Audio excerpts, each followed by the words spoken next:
friends. Thanks for taking time to listen in on a conversation Dick and I had about the 2024 team principals. Last year's end-of-year team principals hot seat discussion garnered positive feedback from you, our audience, so we decided to continue the tradition. But before we get to our conversation, I need to ask, can you help us out? If you haven't already, please take a moment to follow us and give us 5 stars on your favorite podcast app, as well as share this episode with other F1 fans. We know our growth is because of you, and the guys and I thank you. Hope you enjoy our conversation. All right, Dick, we are now doing part 2 of what we're trying to do of creating a tradition.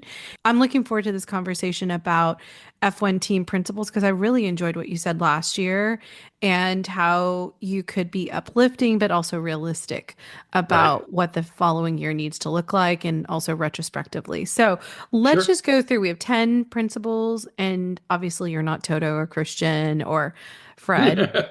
Hardly. But yeah, so let's just pretend that if you were sitting there as the team principal, which you've been a team principal in other racing situations, so you can really give a lot of insight. I'll throw in some of my takeaways as well, but I'm going to lead off with you and let's look at specifically McLaren and Ferrari. What would you be saying if you were the team principal, speaking to the team and to the investors at the end of the year? At And the end of looking the into year, and looking look, into 25. if you're Zach Brown at McLaren, I think that you would have a little bit of mixed emotions because you did win the Constructors' Championship when nobody thought you were going to do it. You have 2 young drivers, one of whom might have won the World Championship with just a little bit better performance earlier in the year, from not from him, but from the car.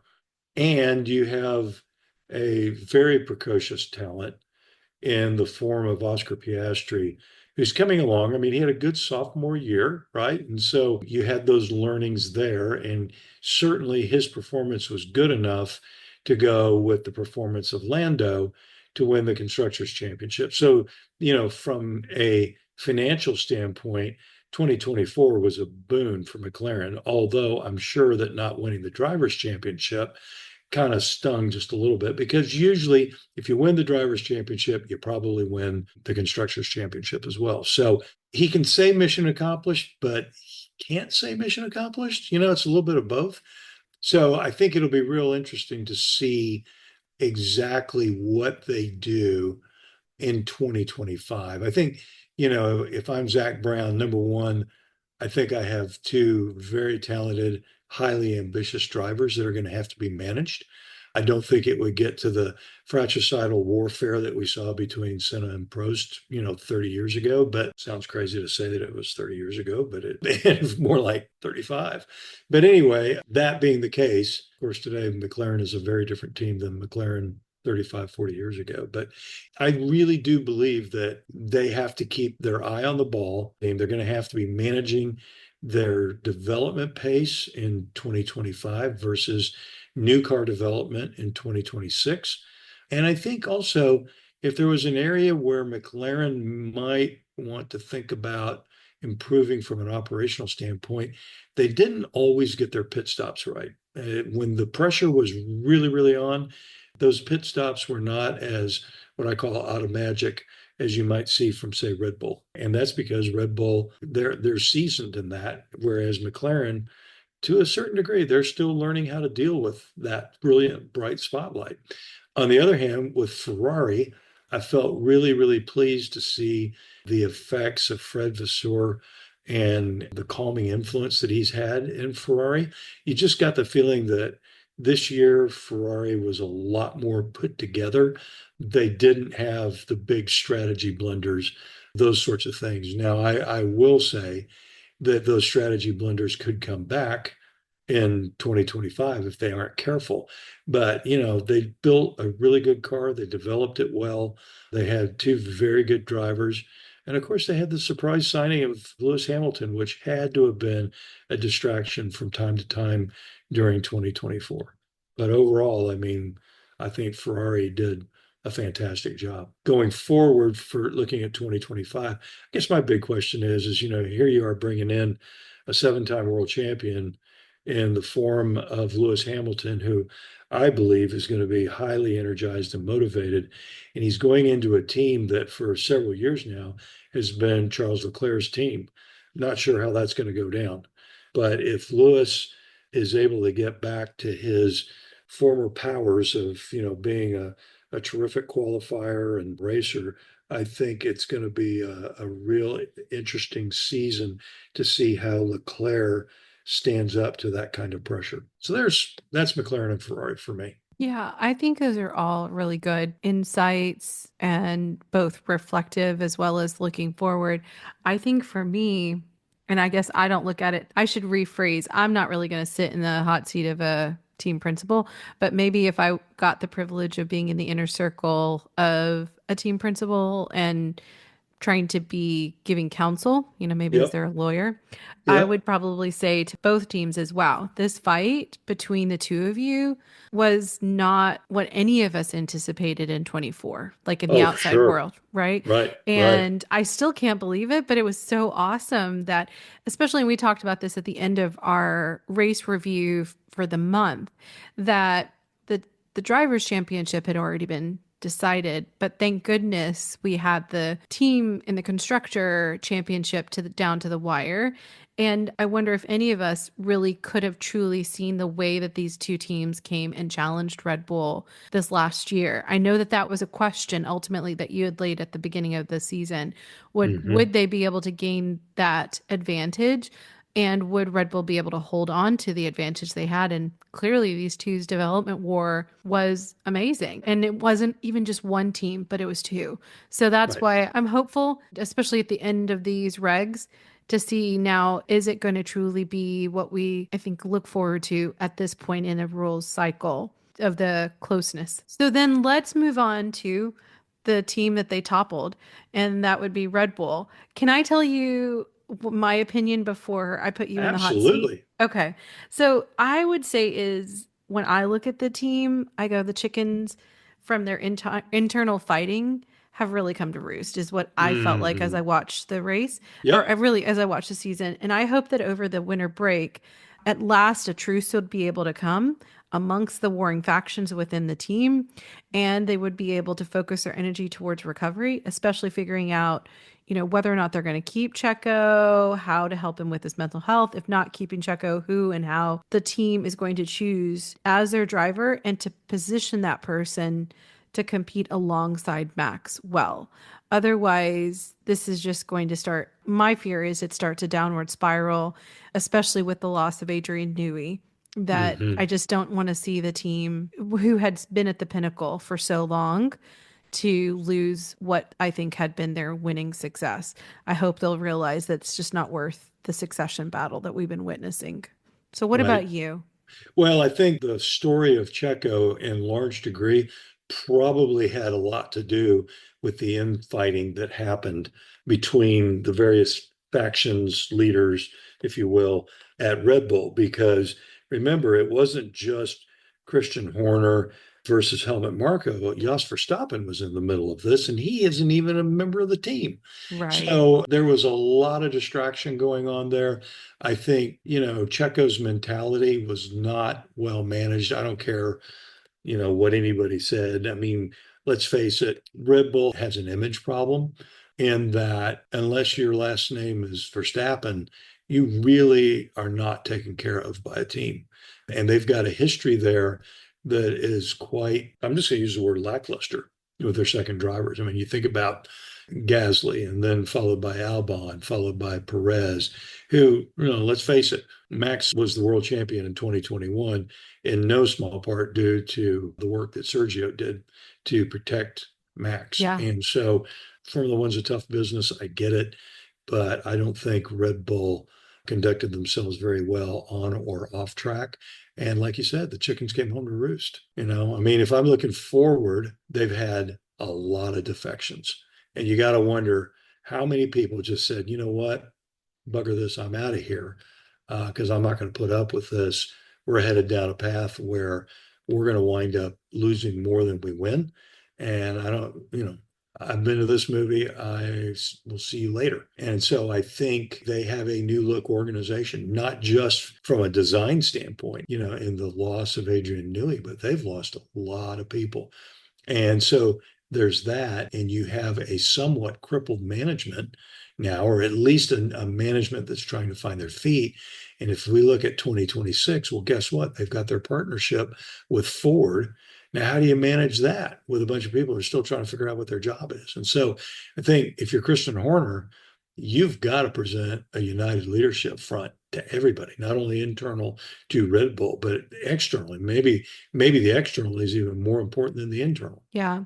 I was wondering when you were talking, it made me think about the previous time when Red Bull had this era of when they were with Seb Hmm. and the infighting that was happening with Weber. Do Right. you remember if there was also the internal I'm just trying to figure out, is it apples to apples kind of Mm. situation? You're seeing a cycle of this is the culture of the team where, or was it because you had Didi, I don't Dieter remember the guy. Matzich.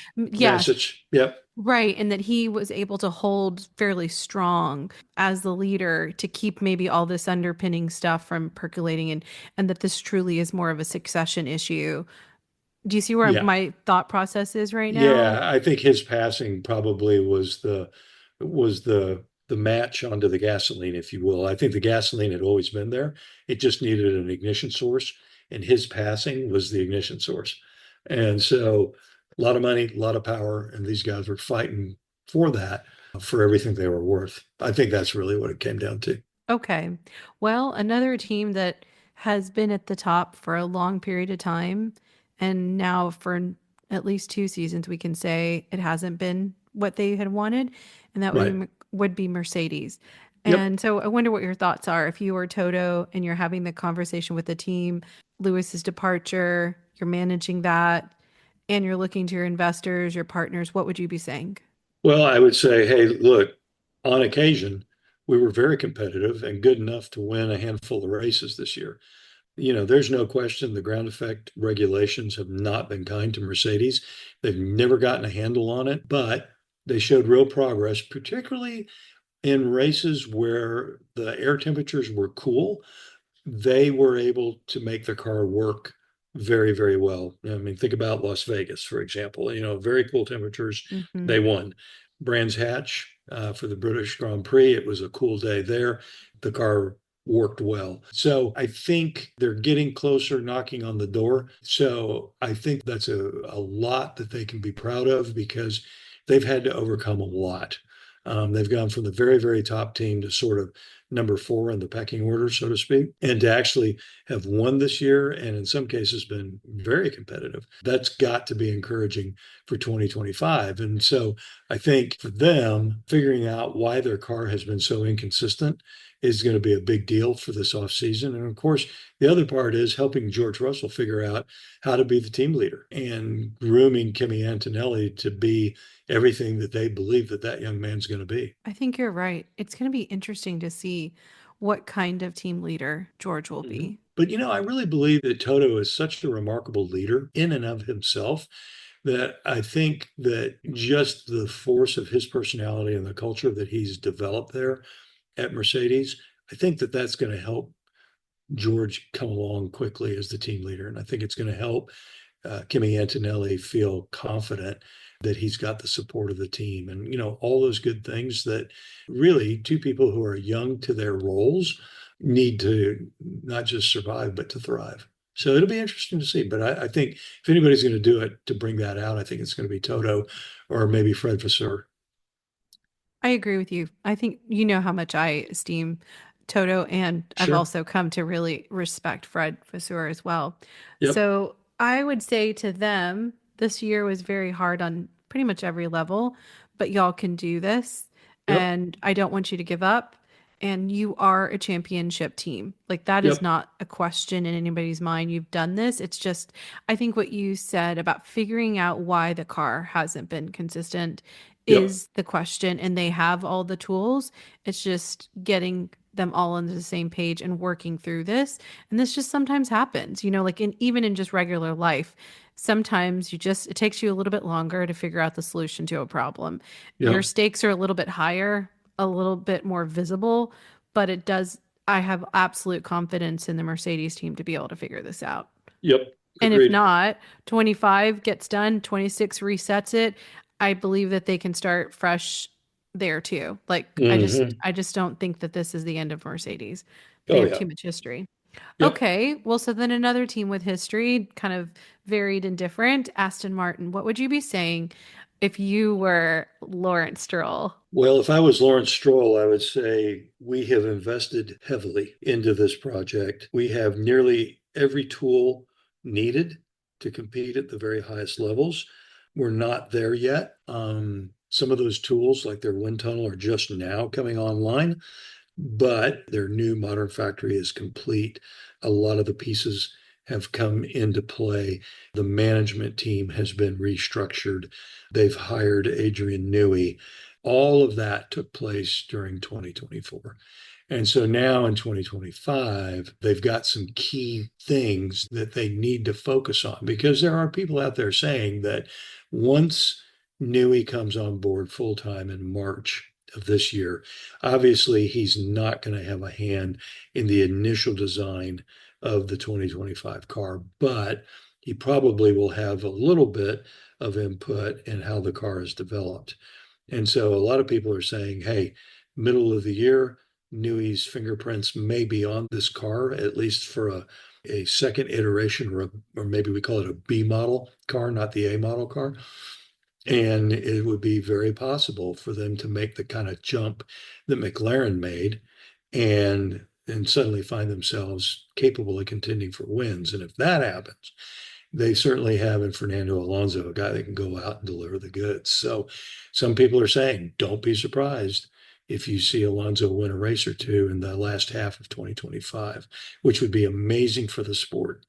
They've got to figure out how to make their development pieces actually work at the racetrack. You know, they developed an awful lot of parts that last year the wind tunnel said, yep, this is a good part. And then they'd show up at the racetrack, put it on the actual car, and they actually went slower. So they've got to understand what is it that they're doing wrong with the development. And then the second piece is we have to understand that there is a completely new management structure. How you make that work and whose roles and responsibilities go where, that gets real interesting in a hurry. So I think that there's still a lot to learn on the part of Aston, but I think that they're getting closer and closer to making life a little bit more miserable for the top four teams. Yeah, I think you're right, especially when you bring up the potential of the mid-year. You know, I've read Adrian Newey's book, his biography, Right, and I love the fact that he's still old school in so many ways. And because of his longevity and his design mind, I could see how he can bring a lot of industry institutional knowledge and experience to this team that seems to struggle and have a lot of shuffling of the chairs, you know, the people. And right, I assume, I've never really looked at it. I assume that a lot of their design team is not at the head of the design team, but like more of the bulk of their team is probably junior. They definitely don't have as much longevity as Adrian or someone of his right, caliber. right, And to have that synergy of someone who has such experience coming in now, helping you to take what is on the table and tweaking it, because it just, the shortcuts that are even in his natural mind, let alone the experience, is really exciting to me. When you were talking, it just like, I was like, yeah, that could be so cool. And oh then yeah, you add in all the technological advanced aspect of the Aston infrastructure that they've right, invested so much in. Yeah, it could really be fantastic. I do hope that we can see some level, though, as you said about their management and the team business operations to be a little static. I feel like when we look over the last 4 or 5 years, it's a constant evolution of who's sitting in the chairs. And for a yep, team to have some strength and confidence in any business, you need to have people who've got a little bit of time oh yeah, together. I'd like to see that. And of course, I'm in agreement with you that Alonso, given the car, we'll eke out. Maybe when we first started the podcast, I wasn't quite there with you because I didn't see it in the way that you do, but you've made such a great case over the years for me to join in on, wow, okay, there's still a lot left in Fernando Alonso. So I Hmm. agree. I would be really excited at the end of the year. I would want to tell them, you guys, you've done so much work to get into the position to win. Do not lose heart now. Right. You're almost there. So be Yep. willing to just keep going. Okay, so Absolutely. that's Aston. Now, we've been doing our race reviews, and when we talk about the teams, we've kind of lumped a lot together, especially when it comes to the back of field, because as we both, well, all of us really, John as well, we don't want to come across as attacking people. That's not our goal. It's just Right. constructive criticism, and we acknowledge that this is an extremely hard sport and business. So, like, I'm gonna lump three together: Alpine, Haas, and VCarb, who are going to be changing their names to Racing Bulls, which I really like. I would say, if I were talking to them, is that each team has surprised me this season with their ability to fight with the others. And you're having driver shuffles that I hope you'll be able to handle well and continue your development fight, which was really actually very good to see. And I was glad that Formula One spent a little bit more time highlighting the back of the grid fights as much as it did some, because especially at the beginning of last year, we thought it was just going to be Max running away with it, which he kind of did Exactly. at the front of the season. But I was really glad that the teams were able to showcase that they were fighting very hard for every point that they were winning Yep. anytime they got points. And so I hope that their use of the wind tunnel over this break, especially, will bode well for them. And the prize money that they were able to gain will help them to maybe shuffle that order quite a bit, Right. or be even more aggressive, that each week we'll see differences and just really cool racing and team development. Hmm. What about you, Alpine, Haas, and VCarb? What would you be saying if you were any of the team principals? Well, I would say number one, if you look at where Alpine started the season and where they finished, incredibly impressive, especially the volatility between Gasly and Ocon starting at Monaco, right? They had revolving team principals for quite a while. They came out with a car at the beginning of the season that was really overweight, and they somehow kind of got things going. And towards the end of the year, Alpine was looking pretty strong. Haas was a little bit of a similar story in that nobody saw them being that competitive. And yet, with Komatsu, running the show now, good engineering mind and all that, and he kind of got things restructured. And wow, I mean, they put in some very impressive performances. And then when you think about VCarb, they had to endure the whole circus around Daniel Ricciardo, and finally Ricciardo, being replaced by Liam Lawson. So they've had to survive quite a bit as well. I think each of those teams did an admirable job.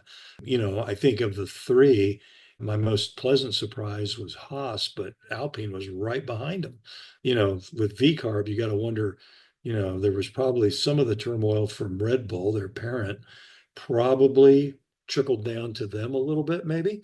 But like I said, I think what Alpine and Haas in particular did last year was mightily impressive, but for different reasons.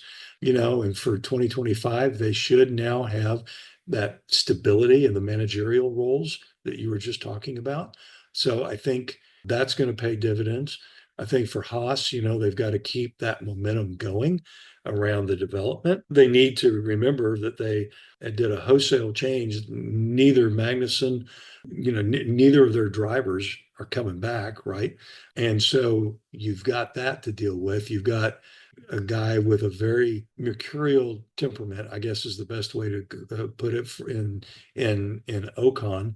He is occasionally known to do some kind of weird stuff on track and crashes a lot and those kinds of things. So they're going to have to keep him focused.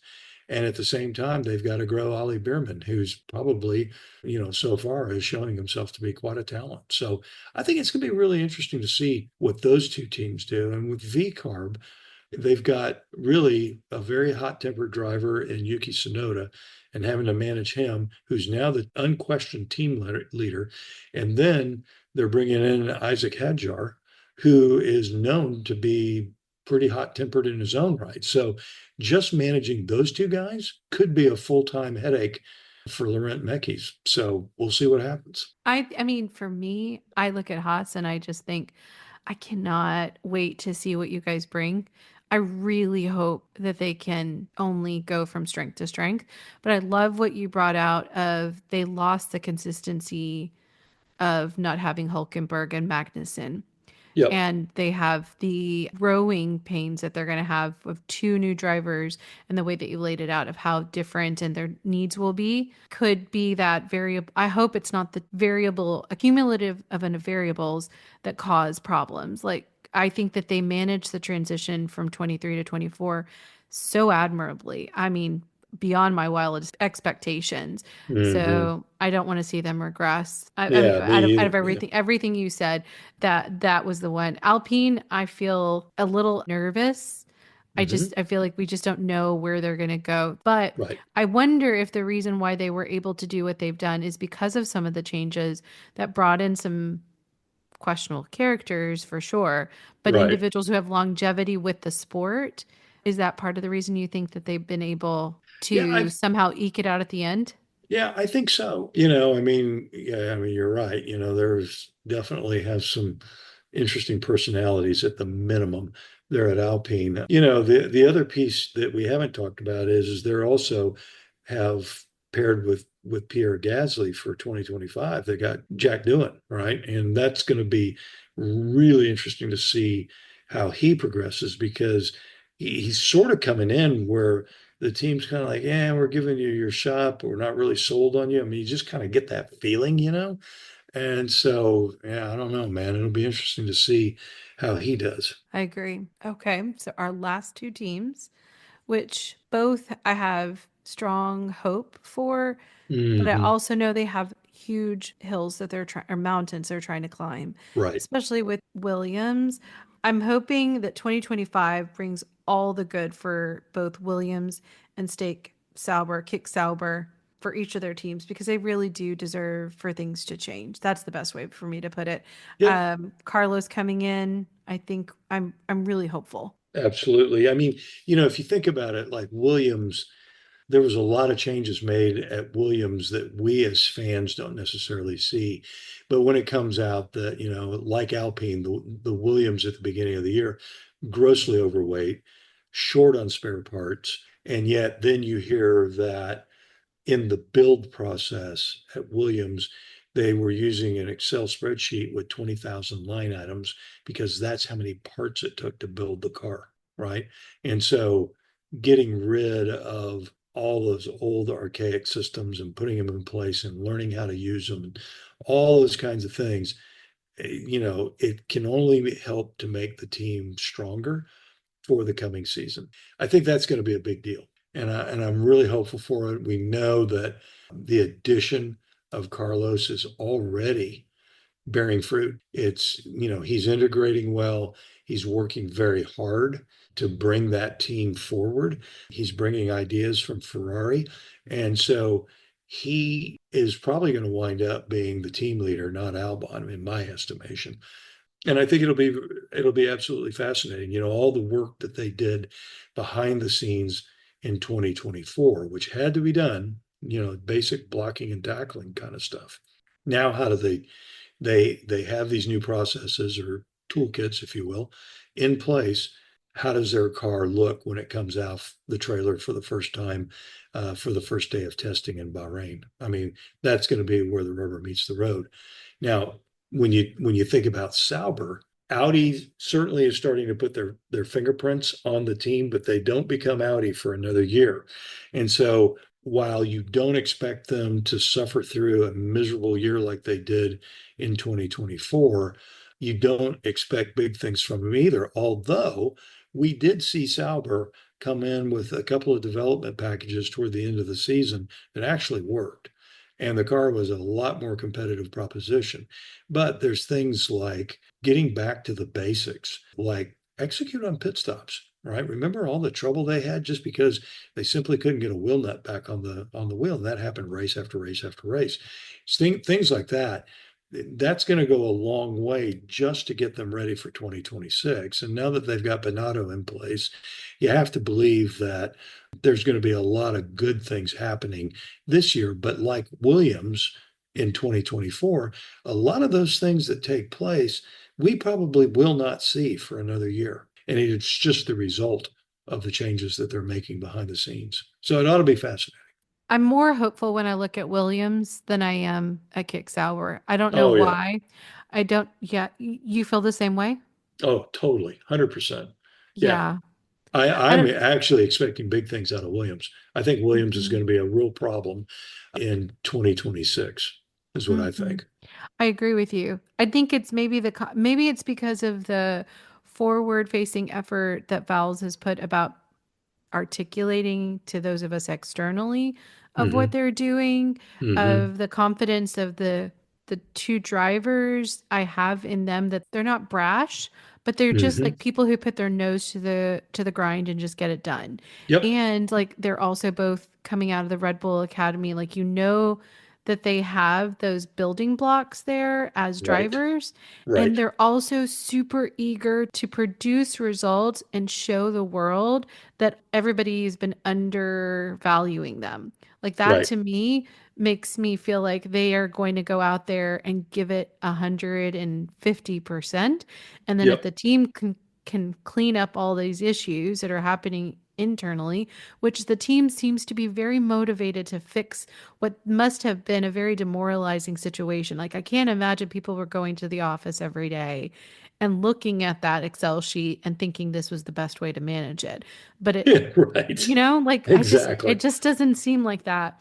Exactly. And so, with the leadership change that brought probably the culture change that they needed, they had two drivers. I think that now they have two drivers who have the fullest capacity. Like if those drivers aren't able to do it, I'm thinking that there's something else that everybody's missing at this point because with what I'm not trying to compare them to Mercedes. I'm saying is for what we know that they're where they're at, what has been publicly communicated, it seems like there has to be a major leap that just like we saw from Haas, that with these changes, that yes, they are in the back, but they're going to be able to make it into the middle of the field. Right. Sauber, I just look at it and I go, I don't know. I think there's something that's not being addressed because for the whole year for them to go through the process and not Hmm. score any points, right? Like or no, They scored a point. Joe scored a point.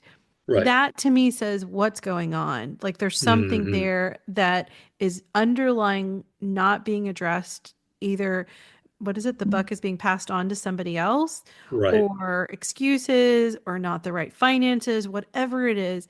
And I haven't seen anything that's been a whole scale change or like a shocking change, like what we saw at Haas of a team principal departure. I know you said Bonato, but I guess I'm a little skeptical because it was under Bonato's leadership that Ferrari was making those unbelievable strategy Oh, yeah. calls.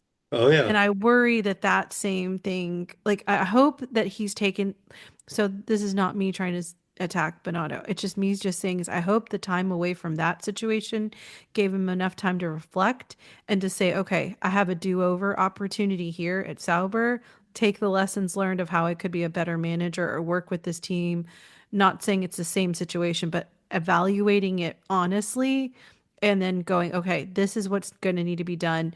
And then having the fortitude to hold steady. I think he's a nice Yeah. guy. Like he seemed like Yeah. everything that we've ever had projected out indicates to me that Bernardo is a very charming, nice, smart person. Like even like his history with Ferrari, having grown through the system and been Right. working with Michael Schumacher. Like I get it. So I hope that that was a good learning experience in that level of management that now he can come here and go, okay, I'm going to be a manager again. It's this at this a team principal in this level, lessons Yep. learned. Like I would do that if I were a manager somewhere, you know? Sure. You would do. So I want to be hopeful, but I'm also being trying to tell myself don't expect like lightning three different places. It Yeah. may only happen in two.